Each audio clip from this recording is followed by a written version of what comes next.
Hi everyone, it's Tiffany, and I have a journal I just wanted to show you guys today because I just love this journal. I'm gonna start working in it a little bit more, and I thought, I should do a flip through of what it looks like before I work in it. Of course, I did work in it a little bit already, but you'll get a general idea of what it looks like before it gets all full. So this is about a 6" by 6" journal, and I just found it very simply.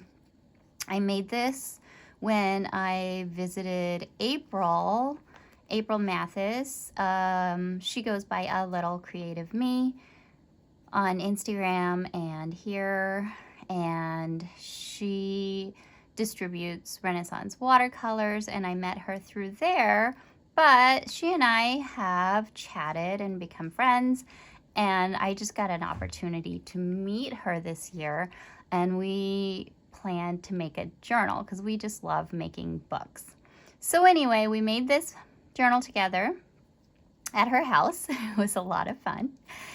And so it was this is a really special journal to me, and I just wanted to share just kind of why we made it in this style and what it contains so far.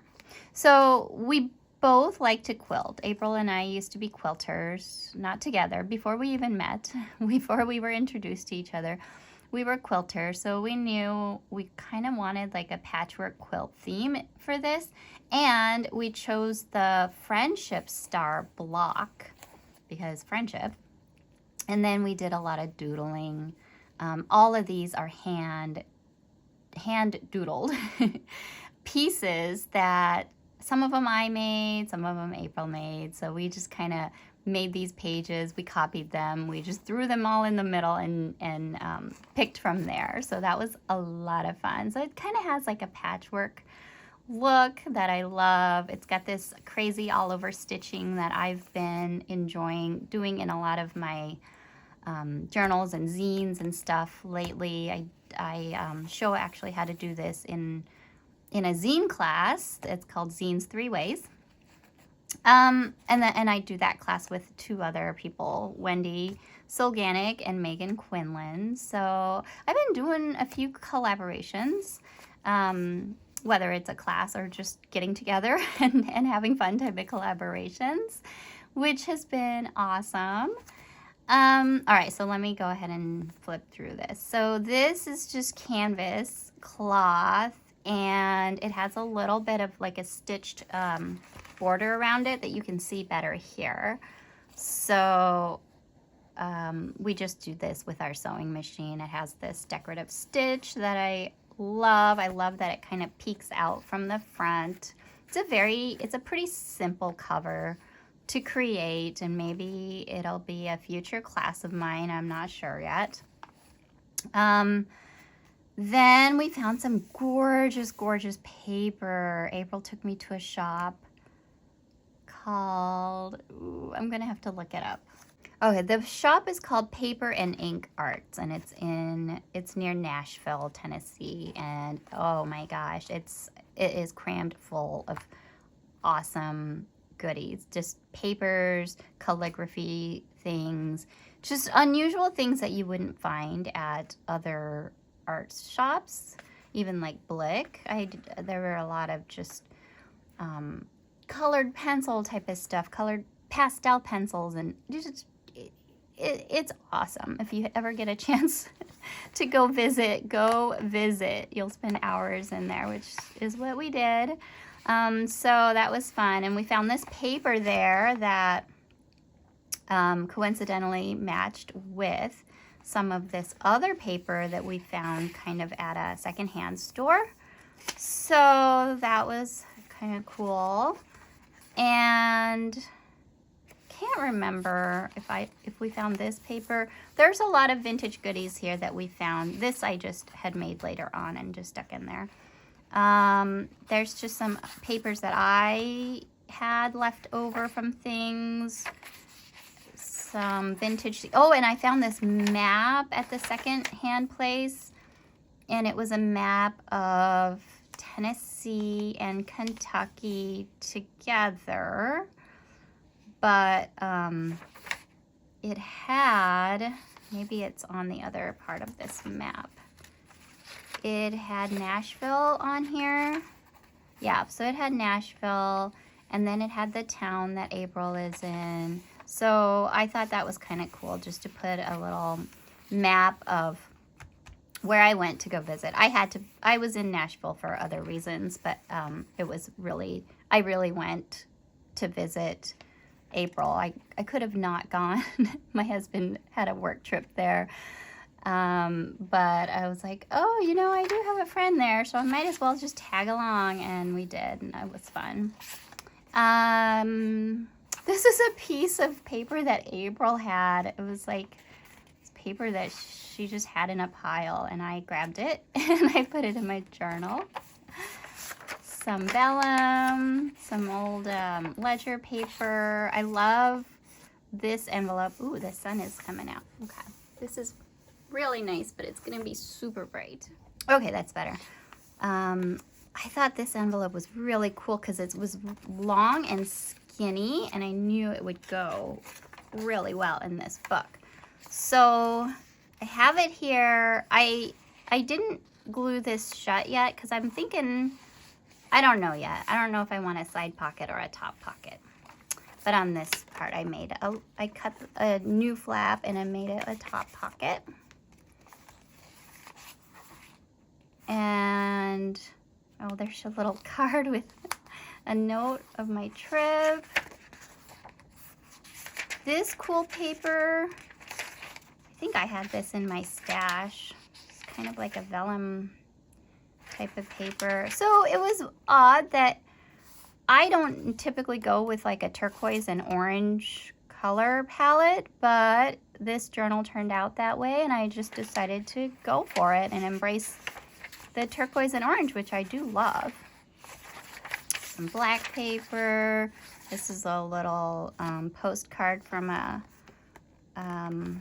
restaurant lounge that April and I sat at and drank some wine. One glass of wine. I did work on this a little bit because I was doing some origami with an origami kit that April gave me. So I practiced here a little bit, and I'm loving origami. If you are following me on Instagram, you've seen some of the tags and postcards that I've made on there, which I'm having a really fun time with. It's just very relaxing. The whole point is just to kind of let go. Don't worry about being perfect. Embrace imperfection. Embrace wobbly lines, wobbly lettering. So I'm just falling in love with it. And then, oh, we did make a pocket out of one of the papers. And yeah, this is just the other side. But we did, just like over the phone, work together on a page. I sent her a few flowers. These are Prima flowers from way back in the day when I used to scrapbook, and I have a bunch of them. So I just love doing this. I've done this in a few journals.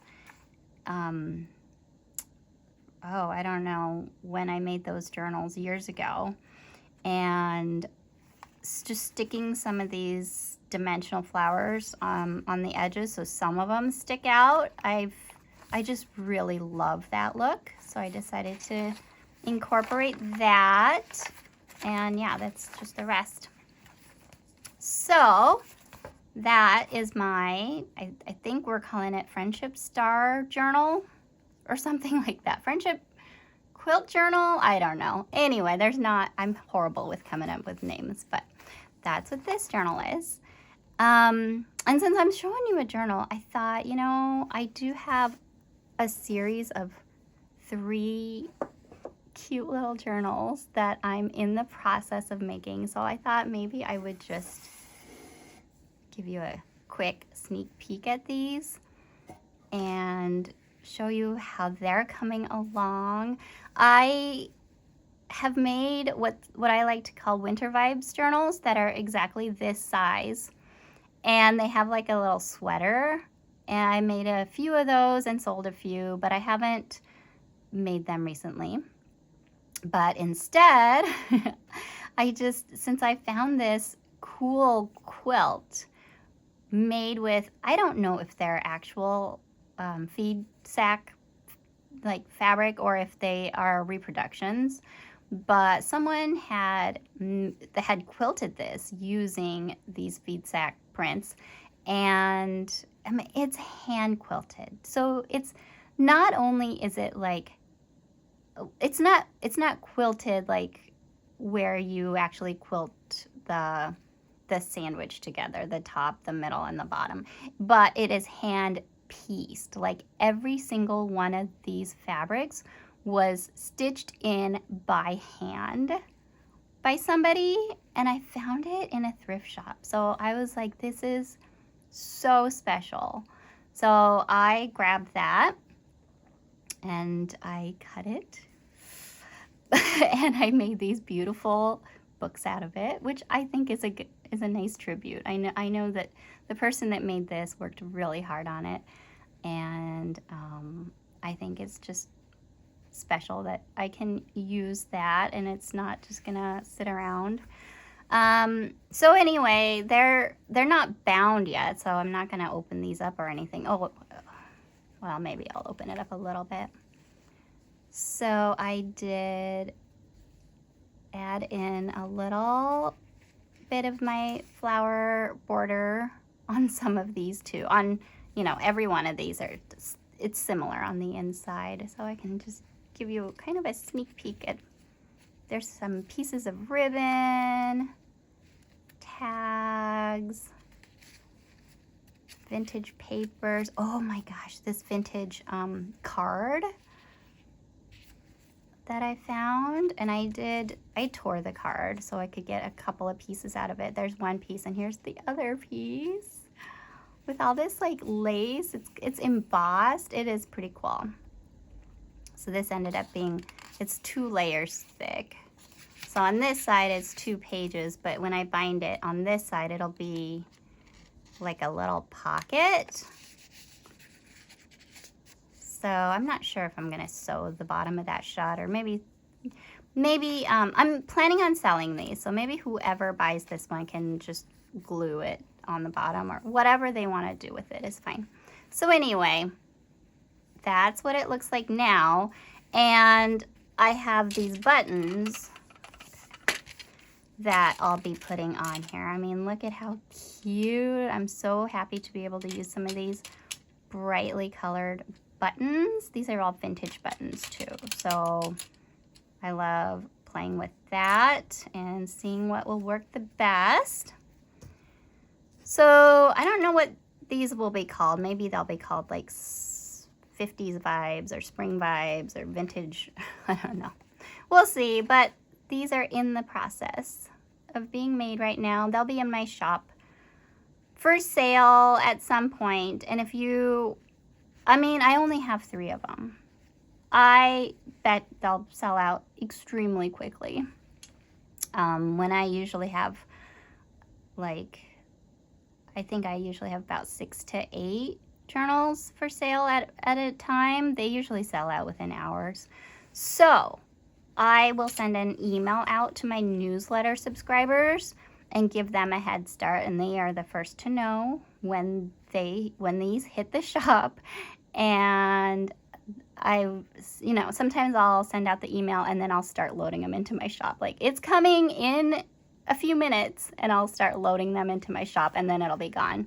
So if you want to get your hands on one of these, get on my newsletter. I'll put the link below, or you can go to my website. It's TiffanySimplySharp.com. All right, that's all I have to show you today, and thanks for watching. All right, bye.